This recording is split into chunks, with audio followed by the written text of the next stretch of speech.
Badan Pengawas Pemilu, Bawaslu, menyatakan bahwa kampanye calon wakil presiden, Cawapres, nomor urut 2 Gibran Rakabuming Raka di Car Free Day, CFD, Jakarta dan dugaan kampanye yang melibatkan anak-anak tidak cukup bukti. Ketua Bawaslu RI, Rahmat Bagja menyebut laporan tersebut telah dibahas Bawaslu bersama Sentra Penegakan Hukum Terpadu, Gakumdu.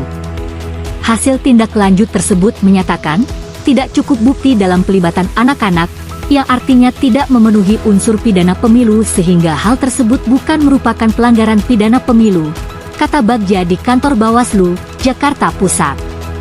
Dia mengatakan, Gibran masih berpotensi dinyatakan melakukan pelanggaran, meskipun unsur pelanggaran pidana tidak terdapat dalam peristiwa itu.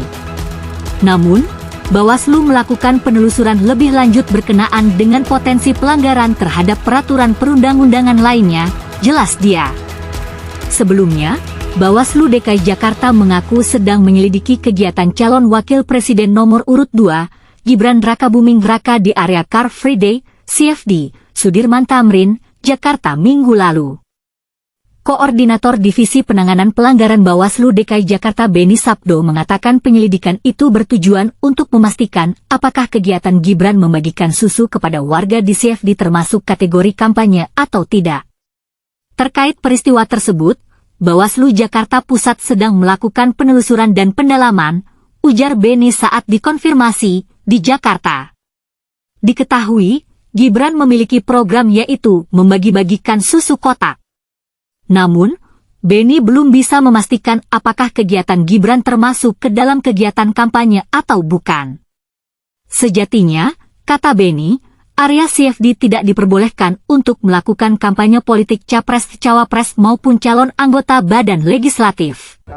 CFD tidak melakukan kegiatan politik, mengajak kampanye itu tidak boleh dalam CFD. Ya, boleh nggak mereka ikut serta dalam CFD? Boleh, tapi kemudian tidak boleh menawarkan visi, misi, program, sehingga kemudian partai politik ya hanya ikut serta dalam CFD seperti layaknya masyarakat, dan masyarakat terganggu. Tapi kami tetap memantau proses-proses yang ada di DKI.